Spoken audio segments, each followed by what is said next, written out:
What is the next step for the Occupy Wall Street people? Well, the root cause are the financial meltdown.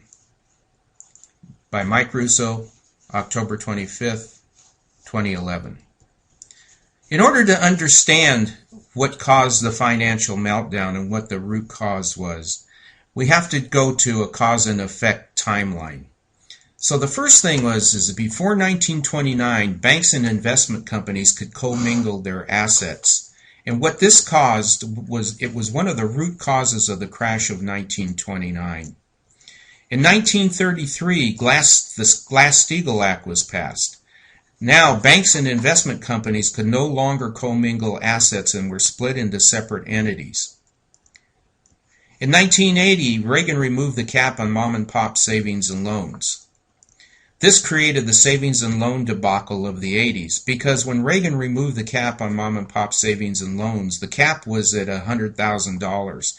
So this allowed all kinds of people to get into these creative investments and start flipping houses and leveraging until there was more supply than there was demand, and the whole thing came crashing down like a deck of cards. Sound familiar? In 1999, Glass-Steagall was repealed by the Gramm-Leach-Bliley Act.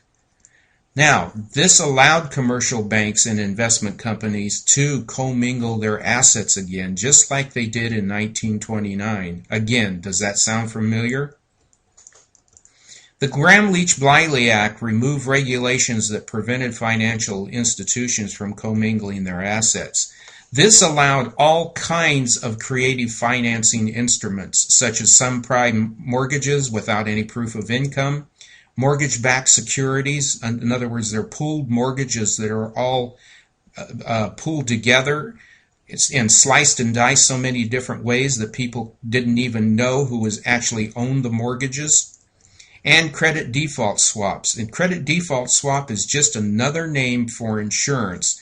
It's where an investment company insures their assets in terms of these mortgages so that they can insure it if it goes down the tubes, then they would get money as a result of that.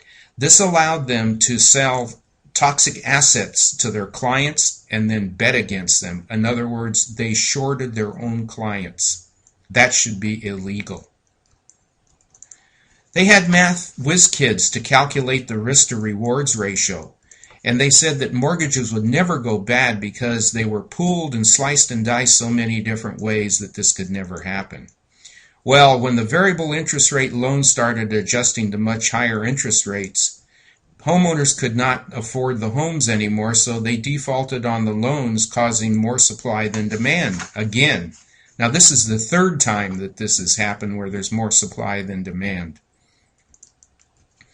So when it got to the point where the banks could no longer have any liquid assets, they couldn't operate anymore, Hank Paulson, under the Bush administration, asked for a bailout without any conditions.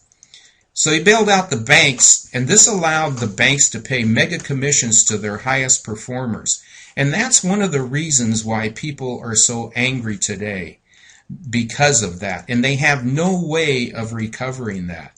There are no laws and no regulations. So nobody goes to jail, the economy is in ruin, and companies shut down, and people are out of work. So what is the next step for the Occupy Wall Street people?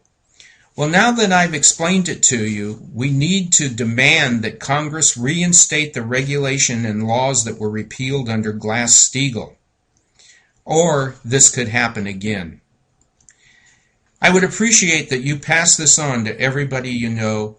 Reinstate Glass-Steagall has to become a slogan so that everybody can relate to it, but it requires understanding how we got here, and that is the reason that I put this presentation together. Because if people just go around and say, oh, okay, we're angry at Congress, or we're angry at the banks, we're angry at Wall Street, but they really don't know why, then they can't demand anything. So this gives them the basis for demand. Thank you for watching this, and I hope to have more presentations in the future. Thank you again. My name is Mike Russo.